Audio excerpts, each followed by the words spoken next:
Hey, bonjour! Wow! Ça fait du bien tant de louanges comme ça. Moi, j'aime beaucoup Ils disent des vieux chants, là, mais moi, je trouve que c'est des chants ouin, hein, on va le dire comme ça. C'est des chants qui nous amènent dans la présence de Dieu, qui nous amènent à nous rapprocher de Dieu. Fait que quand le chant est ouin, il te ramène à louer Dieu puis à reconnaître qui il est. Donc, moi, j'aime beaucoup ces chants-là, mais je pense que je ne suis pas la seule. Hein?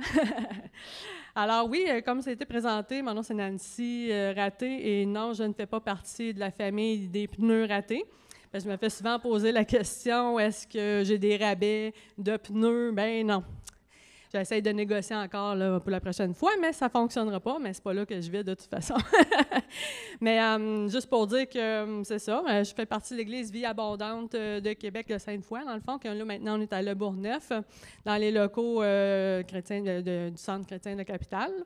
On est là depuis quelques mois, donc, mais en attendant d'avoir un bâtiment, on ne se le cache pas. Je pense que Pasteur Benoît en a déjà parlé, peut-être dans une autre circonstance. Sinon, j'ai déjà été au collège biblique aussi, donc j'ai fait quelques cours à l'Institut biblique. Ça m'a permis d'ouvrir plein de portes aussi, que ce soit dans les voyages missionnaires ou apporter la parole de Dieu, justement la prédication, dans des occasions comme aujourd'hui. Donc, voilà. Puis aussi, j'ai fait partie de votre dîner de Noël en 2023, pour celles qui se rappellent. De quoi j'avais prêché déjà? Être vase d'honneur. Donc, on va faire le test tantôt pour voir si ça a été bien retenu. Non, mais pour vrai, j'avais vraiment vécu un beau temps ici avec vous pour le dîner de Noël. Et temps de partage aussi par la suite, et puis un repas. Donc, c'est toujours apprécié de visiter d'autres églises, et puis j'ai l'occasion justement de faire d'autres églises. Donc, j'aime bien visiter d'autres églises. C'est un privilège pour moi d'être ici. Alors, merci de m'accueillir, et mon mari Frédéric, comme il a été présenté aussi. Donc, voilà. Alors, sans plus tarder, j'aimerais ça qu'on puisse prier avant de commencer, si vous permettez bien. Alléluia, Seigneur. Merci pour ta présence. Merci parce que tu es là, Seigneur. Merci parce que tu as un plan pour cette Église. Merci parce que tu as un plan pour cette journée. Un jour dans tes parvis vaut mieux que 1000 ailleurs. On veut déclarer, Seigneur, que tu as des percées spirituelles à venir pour cette Église. Une autre dimension, Seigneur, pour cette Église. Une nouvelle dimension. Tu veux les amener encore plus loin en toi, Seigneur. Et ce que je veux déclarer ce matin, que tu vas le faire. Tu vas faire des percées. Tu vas agir, Seigneur, au-delà de ce qu'ils pensent et demandent, Seigneur. Amen, amen, amen. J'ai introduit mon message par le fait même, qui est vivre une nouvelle dimension spirituelle. Amen. Combien vous voulez vivre ça? Alléluia. Bon, mais j'ai terminé. Non, c'est pas vrai. Si c'est vraiment votre désir de vivre ça, dans quel domaine, ça serait bien? Je pose toujours une question. Dans quel domaine? Vous n'êtes pas obligé de répondre fort, là, mais dans quel domaine ça serait important de voir une autre dimension dans vos vies? Une nouvelle dimension. C'est peut-être la dimension au niveau familial, peut-être au niveau de votre emploi, peut-être au niveau de vos études, peut-être au niveau de l'Église. Bon, peu importe. Moi, je pense que aussi l'Église là-dedans. Mais au-delà de ça, on va parler à chaque personne ici aussi. Ça concerne vos vies personnelles aussi. Donc, c'est une question que je pose, que vous pouvez, entre vous et le Seigneur, mais on va partager justement le sujet sur ça, pour mieux approfondir. Amen? Ça vous va? C'est bon. Donc, il y a les principales clés. J'avais 5 clés ce matin pour justement passer à une nouvelle dimension spirituelle. On voit le PowerPoint, mon mari s'est emballé un peu avec les couleurs des aurores boréales. Je sais que vous avez beaucoup d'aurores boréales, hein, à Port-Neuf. Nous aussi, on en a, mais avec la pollution luminaire, on ne voit pas bien. Mais ici, je pense qu'on voit un peu mieux. Donc, voici le titre. On va passer à l'autre diapo pour dire les 5 dimensions. On va y aller pour les 5 prochaines heures. Nous allons parler de synchroniser nos désirs avec ceux de Dieu, s'attendre à Dieu avec foi, développer une sensibilité aux besoins, servir avec persévérance et entretenir l'unité. Non, ça ne prendra pas 5 heures, je vous rassure. Mais j'en ai des fois quand je fais une préparation de ma prédication, mon mari il dit « T'es-tu en train d'écrire un livre, là? » Parce que il me semble que c'est... Mais il y a beaucoup d'études dans une prédication, que ce soit juste pour... ça ne veut pas dire que je vais tout dire ce que j'ai étudié, là. C'est pour ça que ça peut servir pour d'autres messages aussi, là. Alors, on va lire ensemble le psaume 37, versets 4 et 5. Prochaine diapo. Un de mes versets préférés. Ben, je dis ça à chaque fois, là, mais c'est un de mes versets préférés. « Fais de l'Éternel tes délices, et il te donnera ce que ton cœur désire. Recommande ton sort à l'Éternel, mets en lui ta confiance, et il agira. » Donc, synchroniser nos désirs avec ceux de Dieu, ça commence avec ça, avec ce verset-là. Donc, si on regarde la première portion du verset, ça dit « Fais de l'Éternel tes délices, il te donnera ce que ton cœur désire. » Donc, dans une autre version, ça dit « En Dieu, mets ta joie, et il comblera les vœux de ton cœur. » Là, c'est une belle version aussi. C'est toute la notion de prendre plaisir en Dieu, prendre plaisir dans la présence de Dieu, d'avoir l'intimité avec lui. Donc, toute la notion de je m'approche de lui, il s'approche de moi, et nos cœurs, c'est vraiment une relation cœur à cœur. Et dans le sens que les désirs de Dieu, ils viennent en symbiose avec les nôtres. Donc, c'est plus cette notion-là. Plus qu'on s'approche de lui, plus qu'on recherche son cœur, et il vient déposer ses désirs en nous, ses rêves en nous. Je ne sais pas si vous comprenez un peu. Donc, c'est toute la notion d'intimité. Fait que c'est pas juste dire, il faut que je passe du temps avec Dieu. Il faut que j'aille à l'Église. Il faut, au-delà de ça, puis oui, ça rentre dans notre discipline, mais au-delà de ça, c'est plus une relation d'amour, une relation que je dirais, c'est pas forcé, mais c'est vraiment parce qu'il nous a aimés le premier, on répond à son amour. C'est plus dans cette notion-là que j'aimerais apporter cette portion-là. Faire de l'Éternel tes délices, bien, c'est ce que justement le verset nous dit ici. Mais ce qui est intéressant, c'est que c'est tout aussi l'histoire d'être à l'écoute de Dieu, d'être à l'écoute de sa voix, d'être à l'écoute de ses directives, d'être à l'écoute de son cœur. C'est ce que je disais. Les centres d'intérêt, c'est lui qui est en premier dans nos vies aussi. Donc ça aussi, des fois, c'est pas toujours évident là, de mettre Dieu en premier, mais que notre cœur soit vraiment à lui tout entier. C'est toute cette notion-là. Dans les Proverbes 4, verset 23, je ne l'ai pas sur... OK. Garde ton cœur plus que toute autre chose, car de lui viennent les sources de la vie. Donc, on voit que les sources de la vie viennent de notre cœur. Le contexte à l'époque, quand on voulait affaiblir une armée ou une autre ville, une façon de faire, c'était de contaminer la source de l'autre ville, la source d'eau de la ville. Ça, c'est une façon de détruire l'ennemi. Donc, c'est sûr que notre ennemi, l'ennemi de nos âmes, qu'est-ce qu'il essaie de faire? Il essaie de contaminer notre source d'eau.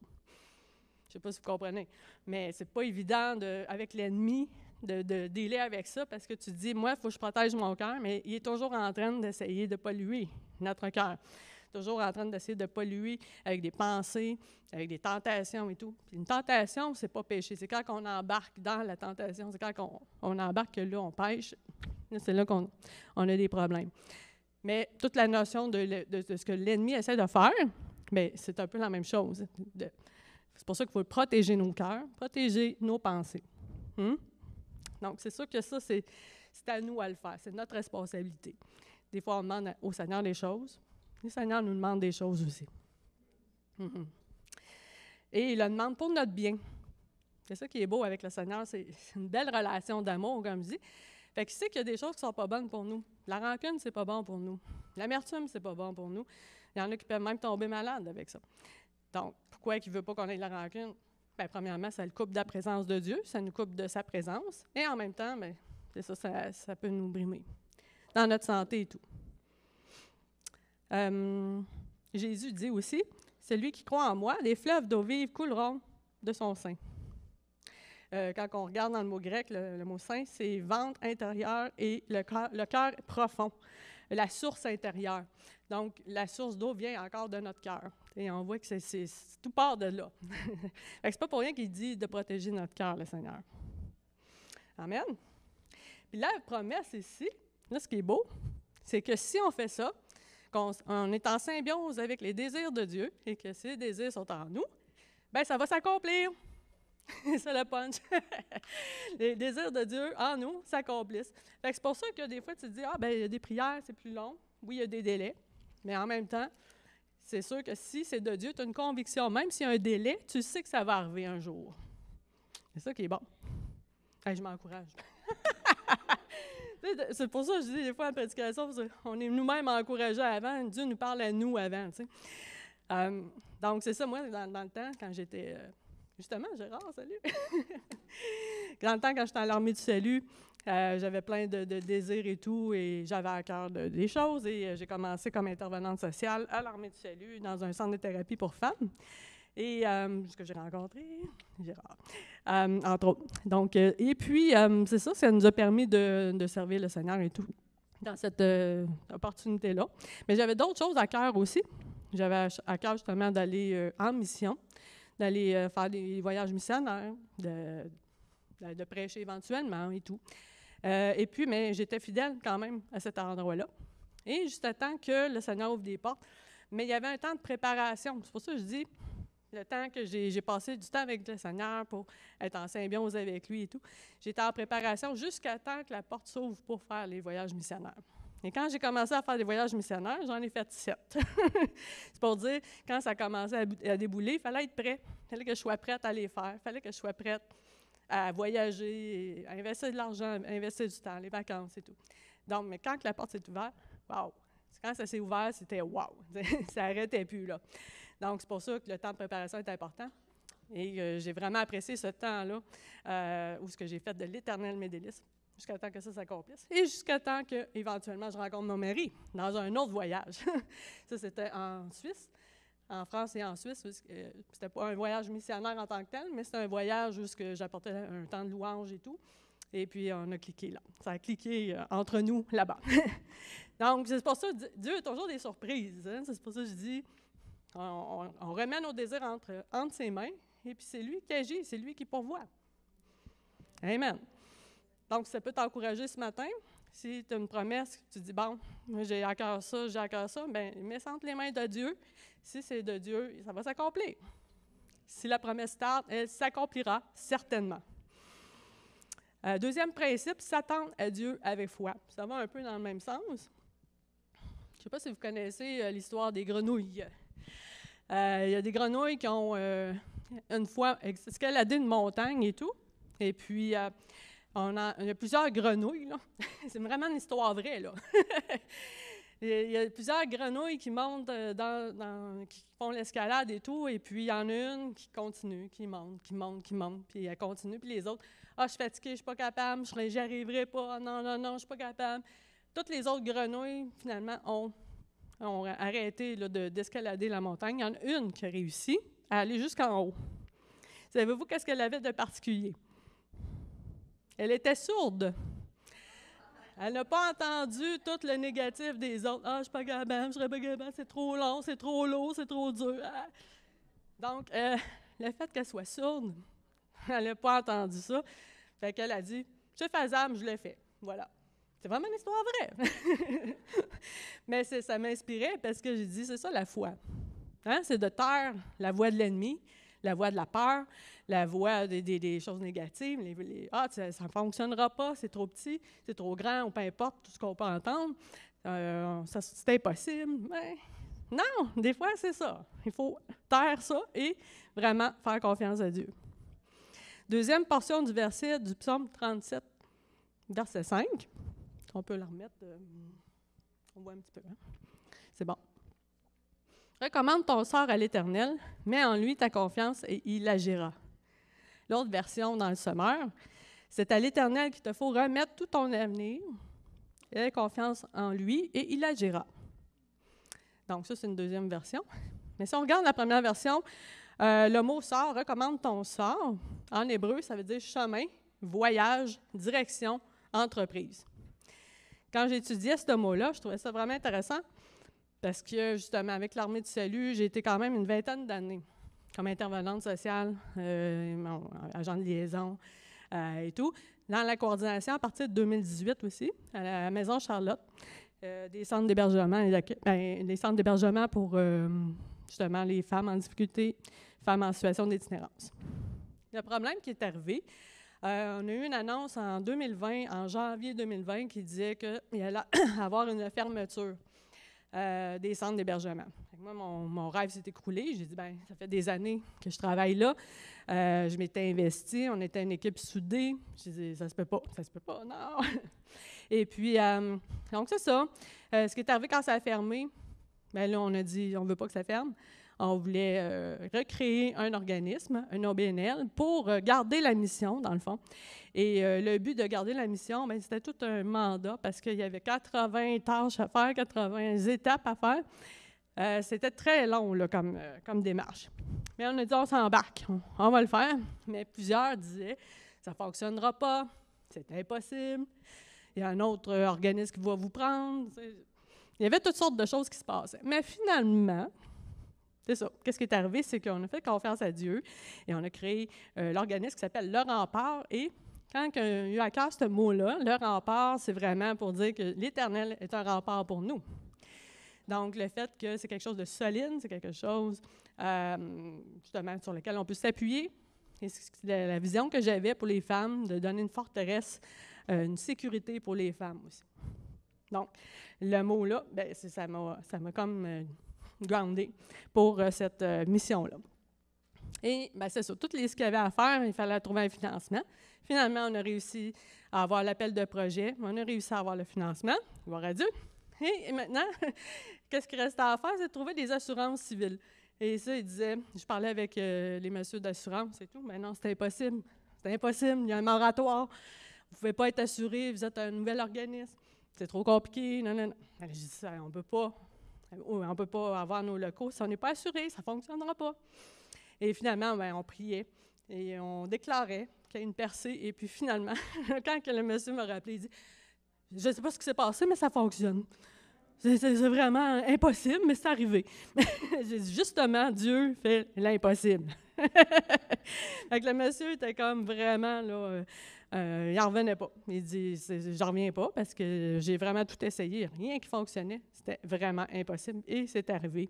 Donc, on a pu avoir les assurances pour nos locaux. Et juste pour dire que ça fait 5 ans que nous sommes en existence, depuis le 1er août 2025. Voilà. Merci Seigneur. Et puis là, l'autre punch pour justement le rempart.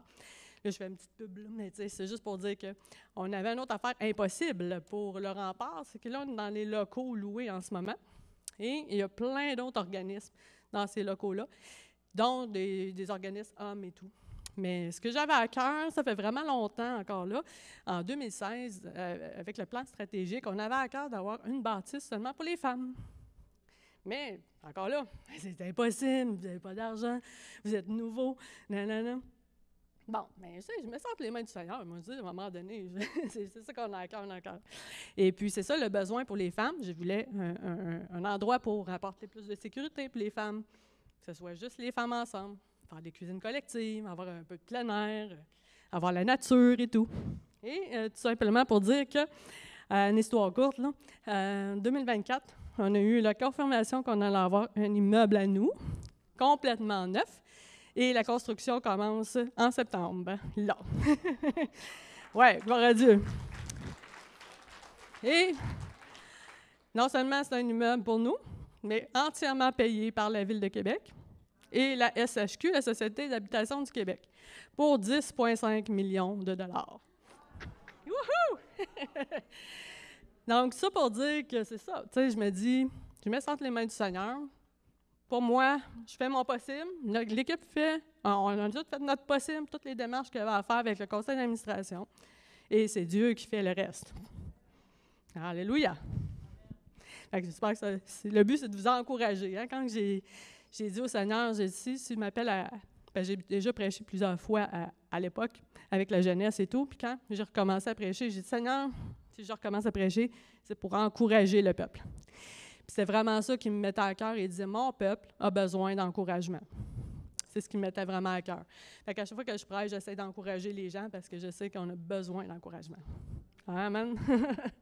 Puis le but, c'est vraiment pour fortifier votre foi, fortifier aussi comment on vit notre relation avec le Seigneur. Alléluia. Donc, voilà pour ça. Il est le Dieu de l'impossible. Puis, juste pour t'encourager aussi que si tu as une situation qui a un blocage dans ta vie en ce moment, s'il y a quelque chose qui bloque, ben Dieu est capable de le faire. Dieu est capable d'agir et il n'a pas dit son dernier mot dans ta vie. C'est ce que j'avais à cœur ce matin. C'est peut-être pour ça qu'il y a eu des combats dans la louange. Là. Ça ne me surprend pas parce que je sais que Dieu va agir, il va faire des percées ce matin. Et des choses qui ont été dites sur vos vies et ça ne veut pas dire que c'est de Dieu. Et si c'est de Dieu, ça va s'accomplir, mais si ce n'est pas de Dieu, on annule ça au nom de Jésus si c'est l'ennemi. Amen? Alors, ce que je veux dire aussi, c'est quand Dieu donne une vision, il donne la provision. Ça m'a encouragée d'entendre cette phrase-là. J'ai dit, puis je reste encore avec ça parce qu'il y a encore d'autres défis financiers à venir. Mais Dieu donne la vision, il donne la provision aussi qui vient. Le troisième principe, c'est développer une sensibilité aux besoins. Donc, qu'est-ce qui est intéressant? On voit plusieurs endroits que Jésus était ému de compassion. Il voyait la foule, il voyait les gens, il était ému de compassion. À un moment donné, dans la barque, avec les disciples. Et puis, je voudrais changer, excuse. Je voudrais changer au PowerPoint. Non, c'est correct, ça va être correct. Donc, c'est ça pour ce qui est de la compassion. Jésus avait vraiment envie d'aider les gens et tout. Et à un moment donné, il est seul dans la barque avec ses disciples. Et puis, on voit que la foule le suit là, par la suite. Et par la suite, il y a des besoins. Il y a la foule qui a un besoin de nourriture, et puis ils sont dans le désert, il est tard et tout, et puis c'est difficile. Et puis, à un moment donné, Jésus, il arrive avec les disciples et il dit, on voit la foule qui a besoin, qui a faim et tout, donnez-leur vous-même à manger. Ouais, facile à dire, hein? Et c'est ça, c'était toute une étape pour les disciples, mais c'est sûr que quand tu as une compassion à la base, tu es plus capable d'aider ton prochain, d'aider les autres. Et ça rouvre le ciel. Justement, quand que tu prends soin des gens et tu as la compassion qui vient avec, on voit justement Jésus, comment il agissait avec les gens. Puis, on voit justement comment Dieu a fait le reste. Il a multiplié les 5 pains et les 2 poissons. Fait que des fois, tu arrives avec le peu que tu as, tu le donnes au Seigneur, et c'est lui qui multiplie, puis c'est lui qui répond aux besoins des gens. Mais il a besoin de nous. Il peut le faire tout seul, le Seigneur, mais il aime ça collaborer avec nous. Il aime ça agir à travers nous. C'est ça qui est le fun, d'avoir une collaboration avec lui. Aussi, on voit que Jésus il était ému de compassion avec la femme adultère. Donc, il aurait pu la juger. Les autres voulaient qu'il la juge. Elle a dit, non, moi je ne juge pas. Il a dit, va et ne pêche plus. Mais il a donné la force de ne plus pécher. C'est pas juste de dire, va et ne pêche plus, mais il a donné la force qui allait avec aussi, là. Donc, ça, c'est vraiment bien. Donc, il n'y a pas d'étiquette chez les gens. On essaie de ne pas mettre d'étiquette. Pour ça, je le vois aussi dans ma ressource, là. Avec les femmes en difficulté, j'essaie de ne pas mettre les étiquettes. Il y a toujours une histoire derrière les comportements. Oui, il y a des troubles de santé mentale et tout, mais au-delà de ça, il y a un cœur, il y a des personnes qui ont de la valeur, c'est des personnes qui ont des forces, qui ont des ressources aussi. Donc, il y a tout le temps quelque chose de beau quand même qu'on peut voir chez ces personnes-là. Et c'est des gens en grand besoin. Et sûrement, vous en avez autour de vous aussi, là, des gens en besoin. Donc, le fait d'avoir cette compassion-là qu'on développe dans cette autre dimension de l'amour, c'est là qu'on peut justement développer là, quelque chose de précieux avec le Seigneur. L'apôtre Paul dit dans Romains chapitre 2, verset 4, « L'amour pousse à la repentance. » Les gens, c'est ça, ils ressentent l'amour. Quand l'amour pousse à la repentance, ça dit que c'est ça, les gens vont ressentir comment qu'on les aime. Puis ça, ils ne sont pas habitués à ça, souvent. Justement, ils vont se sentir jugés. Beaucoup de critiques, on le voit sur Facebook. Il arrive un article, boum, il y a plein de critiques négatives sur la personne. Je suis comme, moi, j'embarque pas là-dedans. T'sais. J'essaie de ne pas alimenter ça. Mais ça, c'est mon choix. Et j'essaie de ne pas le faire pour ma part. T'sais. Mais c'est sûr que s'il n'y a personne qui veut se faire critiquer comme ça, de toute façon, là, à la base. Fait qu'on essaie de faire aux autres ce qu'on aimerait se faire faire. Et vice-versa. Fait que prochaine diapo. Là, c'est vrai.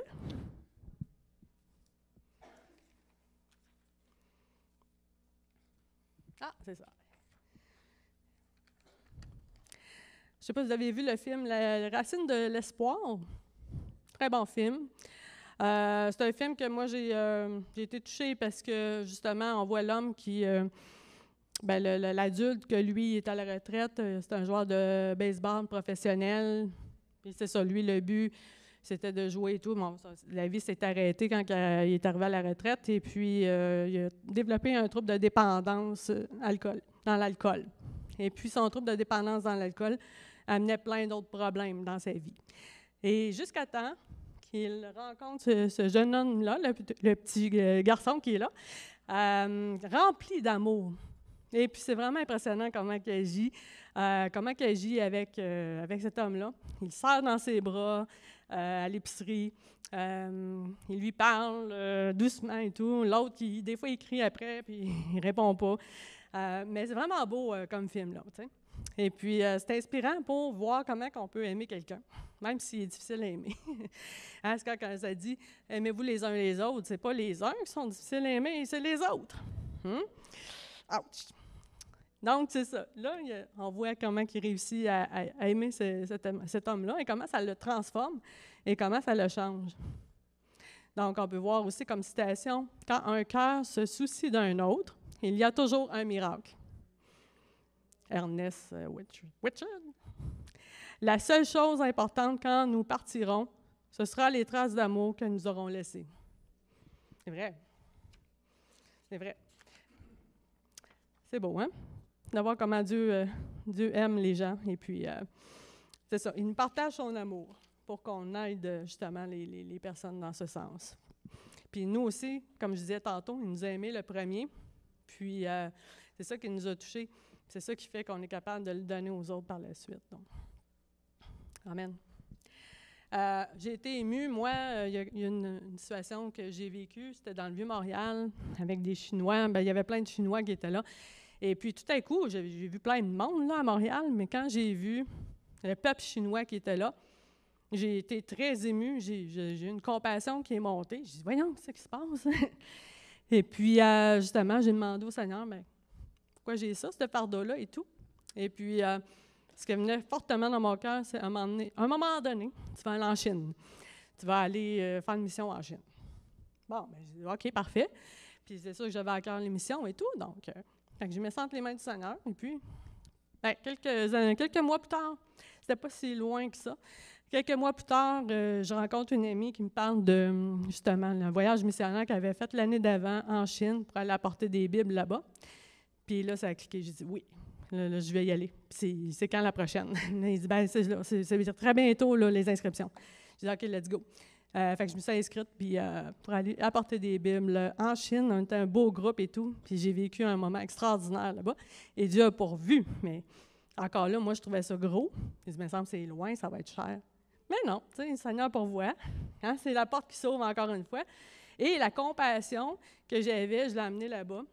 Et c'était vraiment pas un fardeau du tout d'aller là-bas, d'aider les gens, donner des Bibles et puis de voir les gens pleurer, d'avoir une Bible.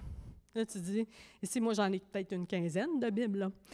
Mais eux autres, d'en avoir une petite, puis de lire une page, puis des fois, ils se prêtaient la page, puis, tu sais, c'était vraiment, vraiment touchant.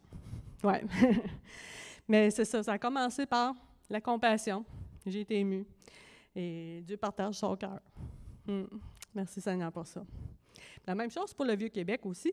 Pour ça, je travaille encore dans le Vieux-Québec en ce moment, mais ça a commencé... il me semble que c'est plus que je dis les années, plus que il me semble que j'ai de l'air vieille. Mais c'est en 1996 que j'ai vécu justement là, la compassion pour le peuple itinérant. C'était dans le Vieux-Québec quand j'ai vu des personnes itinérantes. J'ai eu de la compassion en 96. Puis c'est depuis ce temps-là que je travaille encore dans ce coin-là avec ces personnes-là. C'est pour dire, hein, c'est juste être attentif à ce que Dieu nous montre. Puis voilà. Et il collabore avec nous. Prochaine diapo. Donc, le prochain principe, le quatrième principe, on va y arriver. Servir avec persévérance. C'est dans Galates 6, verset 9. Ayant entrepris de faire le bien, ne nous laissons donc pas gagner par la fatigue ou le découragement. Si nous ne relâchons pas nos efforts, nous récolterons au moment opportun les fruits de notre persévérance. Donc, c'est dans la version parole vivante qu'on va récolter les fruits de notre persévérance. Je trouve ça beau, parce que c'est vraiment ça. Quand on est appelé à semer, on sème, on arrose, mais les résultats appartiennent à Dieu. Ce n'est pas nos résultats à nous, c'est lui qui le fait. Alors qu'on est juste fidèle en train de semer, d'arroser les gens, paroles de vie, on donne des paroles d'espoir aux gens. C'est lui qui fait l'œuvre dans les cœurs, c'est pas nous. Fait que des fois, on se met beaucoup de pression. Ouais, pourquoi je ne suis pas capable d'amener quelqu'un au Seigneur? Puis, ouais, non, bien, ouais.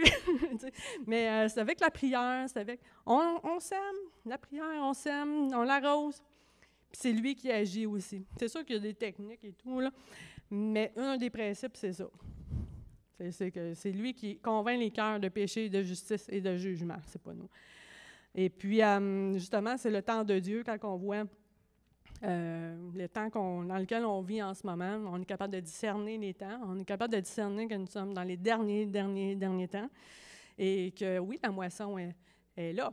Et nous sommes appelés justement à récolter aussi à un moment donné de la moisson parce que s'il l'a prophétisé, il l'a déjà dit, le Seigneur, que son but, c'est vraiment d'amener la moisson avant son retour. Et puis ça, c'est une promesse aussi. Donc, on est appelé à collaborer avec lui pour amener cette moisson-là aussi. Et puis, c'est possible ici aussi, pas juste à Québec. Puis, on commence à voir un peu partout les églises qui grandissent, des gens qui viennent au Seigneur, qui même ils ont des visions chez eux. Puis, j'ai décidé de venir ici. Puis, tu sais, en Iran, il y a beaucoup de conversions qui se fait aussi en ce moment. Puis, c'est pas nécessairement tout par de l'évangélisation. Des fois, c'est Dieu qui parle directement au cœur. Fait que c'est vraiment particulier, là, ce que Dieu fait. Puis, c'est un peu partout dans le monde en ce moment, là. Donc, ça peut vous encourager à continuer de semer. Le psaume 126, verset 5, « Celui qui sème avec larmes récoltera avec chant d'allégresse. Il recueille chaque larme pour les amener à sa gloire. » C'est ça qu'il fait. Alors que les larmes, on prie, on pleure et tout, Dieu est en train de recueillir ces larmes-là. Puis, c'est pas en vain qu'on pleure pour les âmes. Il va s'en servir pour sa gloire. Alléluia. Vous me croyez? Oui. Les fruits vont venir, c'est ça. Nous sommes appelés à persévérer justement pour voir les fruits. Nous sommes appelés à fleurir là où nous sommes plantés aussi. C'est intéressant de voir Néhémie dans l'Ancien Testament, alors qu'il était échanson avec le roi, et puis il était en train de servir, il buvait des breuvages, de tests de breuvages pour être certain que le roi ne s'empoisonne pas. Et il buvait le breuvage, OK, c'est pas du poison, on est correct. Fait que le roi pouvait le boire. C'est ça, sa tâche. Avant de rebâtir les murs. Mais il était proche du roi. Mais quand c'est arrivé, il faut rebâtir les murs, mais il était déjà proche du roi. Donc, il était prêt pour partir pour une autre mission. Mais il était fidèle dans ça. Et pendant qu'il persévérait dans sa mission, mais Dieu l'a amené ailleurs après. Joseph, ça a pris 13 ans. Alors qu'il a eu le rêve et tout, le Joseph dans l'Ancien Testament, il a eu son rêve, trahi par ses frères, il arrive en prison, il me semble que tout allait mal, il n'y a rien qui fait que ça va fonctionner, son affaire. Et puis finalement, il reste fidèle et tout, et en prison, et puis même avec la maison de Potiphar, il était fidèle aussi, avant d'aller en prison, avant que lui l'envoie en prison. Il y a toute une histoire qui fait que finalement, ça ne fonctionnait pas, mais il est toujours resté fidèle. Jusqu'à temps qu'à un moment donné, il arrive ministre et gouverneur. Et puis, il a pu aider ses frères par la suite. Mais il y a eu toute une démarche de pardon aussi, toute une fidélité, une démarche de pardon envers ses frères qui fait que, justement, il a pu voir les fruits de tout ça. Mais ça, c'est vraiment la persévérance qui fait qu'il est arrivé à ça aussi. Amen. Je vais vous raconter une petite anecdote là, quand j'ai dit moi je veux servir le Seigneur, puis j'étais tout feu, tout flamme, et puis là, on m'avait invité pour aller prêcher dans une église à Drummondville, et c'était avec des hispanophones. Puis j'avais un traducteur et tout, et puis j'ai dit parfait, fait que moi je pars de Québec avec ma voiture, et puis j'arrive pour aller à Drummondville, j'arrive en panne sur l'autoroute 20 entre Victoriaville et Drummondville. Mais c'est entre deux arbres, là, tu comprends, là, sur l'espèce de... T'es sur là, On est sur l'autoroute, puis tu as 2 arbres, et là, tu essaies d'expliquer à quelqu'un, ben venez me chercher, tu sais, pour remorquer. Ben là, la prochaine pancarte, je pense que c'est ça. En tout cas, fait que finalement, j'ai réussi à me débrouiller pour avoir un remorqueur. Après, il faut que j'appelle la personne à Drummondville, le pasteur, pour dire, ben là, est-ce qu'il y a quelqu'un qui peut venir me chercher? Fait que là, j'ai dit, je vais appeler lui, parce que lui, il parle français, tu sais. Là, j'appelle chez eux, il n'y a personne qui parle français, il est parti. Le pasteur était parti faire des courses. Bon, fait que là, j'essaie de parler espagnol, essayer d'expliquer entre les 2 arbres. Puis, y a quelqu'un qui peut venir me chercher? Honnêtement, je ne sais même pas comment j'ai fait ça. Je ne me rappelle plus du tout. Finalement, il y a quelqu'un qui est apparu. Là. Il doit avoir compris un peu ce que j'ai dit, mais il y a quelqu'un qui est apparu avec sa voiture. Puis, Nancy, si. Alors, j'espère que c'est toi, parce que là, je ne sais pas où je m'en vais. Fait que là, c'est ça. Fait que là, il vient me chercher. On s'en va à l'église. Finalement, on a réussi. J'arrive juste pour le temps de service du soir, parce que je n'étais pas d'aller manger avec eux avant, mais là, bon, on arrive très serré dans le temps. Et puis, la réunion commence et tout. Et puis, pouf, le ciel s'ouvre. Temps de louange. Et après prédication, les gens s'approchent, délivrés, guéris et tout. Mais ce que je veux dire, servir avec persévérance. Mais aussi, il y avait un groupe qui priait aussi pour la réunion depuis des semaines. Fait que c'est pour ça, tu sais. Je dis, OK, wow, le Seigneur agit. Oui, moi, pas tout à propos de moi, mais c'est à propos de ce que Dieu veut faire aussi. Et utiliser les gens autour pour prier pour cette situation-là. Et puis, miraculeusement, je suis arrivée là-bas. Mais vraiment, c'est pour ça que ça vaut la peine de continuer de persévérer. Je t'encourage, frères et sœurs, à vraiment persévérer, à servir de tout ton cœur. Et tu vas avoir des fruits, tu vas avoir des choses qui vont débloquer dans ta vie. Et Dieu voit ton cœur là où tu es, ou là où tu es placé. Amen. Alléluia. Le dernier principe, et non le moindre, entretenir l'unité. Dans le psaume 133, versets 1 à 3, dans la version Louis II, ça dit « Oh, qu'il est agréable et doux pour des frères de demeurer unis ensemble. C'est comme la rosée de l'Hermon qui descend sur la montagne de Sion. » Dans le verset 3, ça dit « Car c'est là que l'Éternel envoie la bénédiction, la vie pour l'éternité. » Il y a vraiment une force dans l'unité. C'est là qu'on voit unis ensemble. C'est important, pas juste d'être ensemble, mais d'être unis ensemble. Et on voit la bénédiction qui descend quand il y a une unité. On l'a vraiment vécu dans la louange tantôt.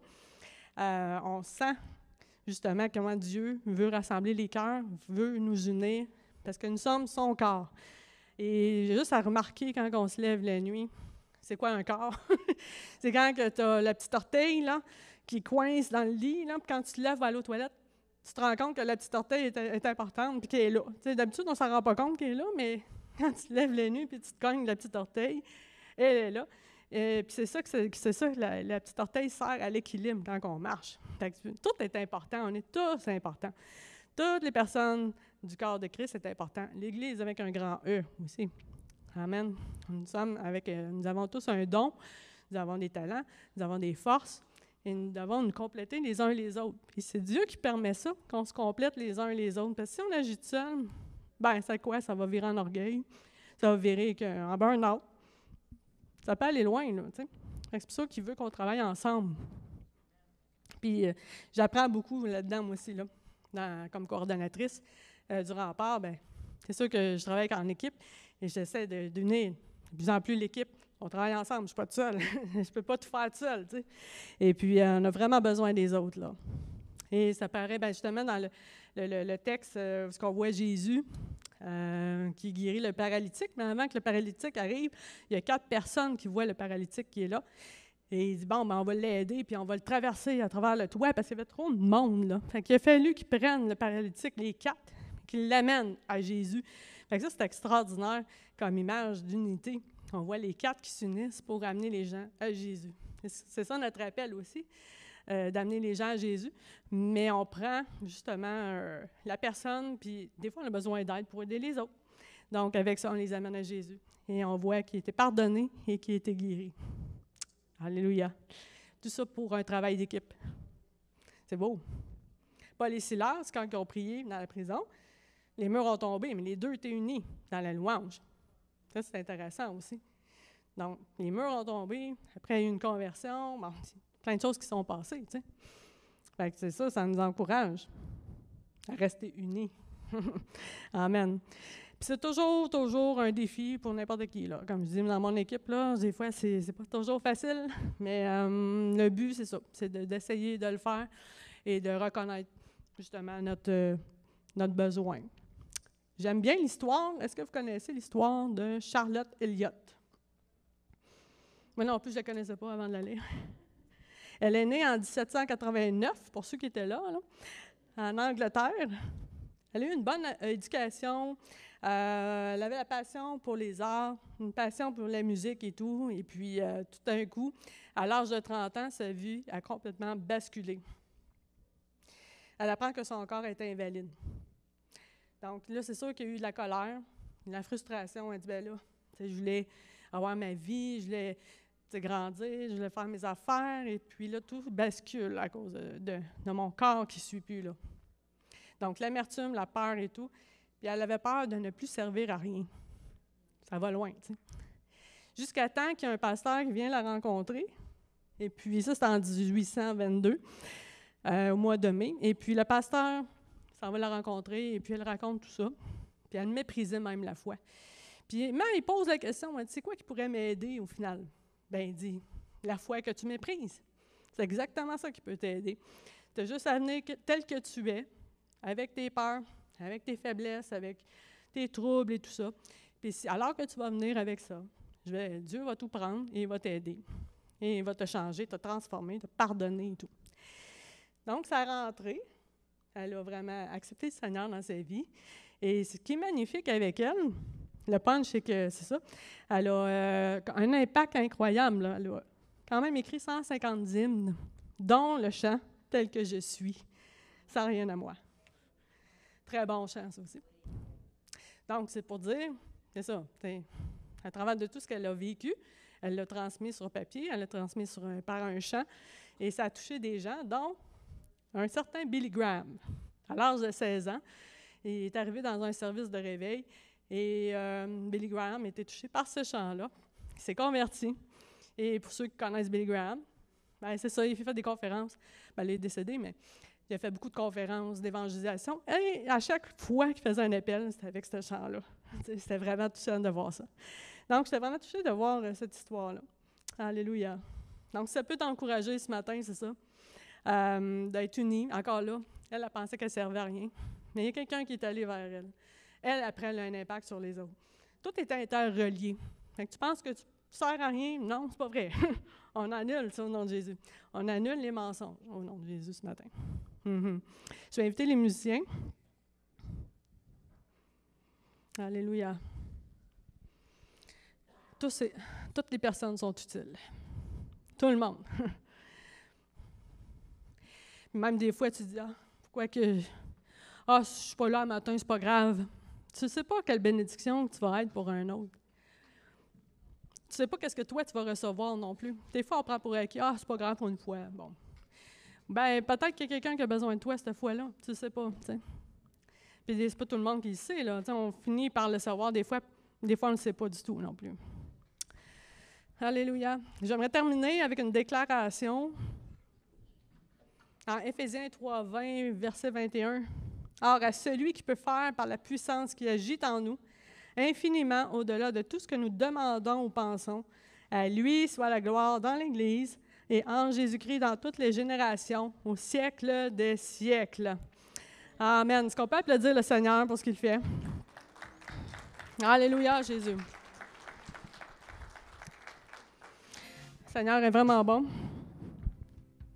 Il va agir dans ta vie. Pendant qu'on va passer un temps d'appel, le chant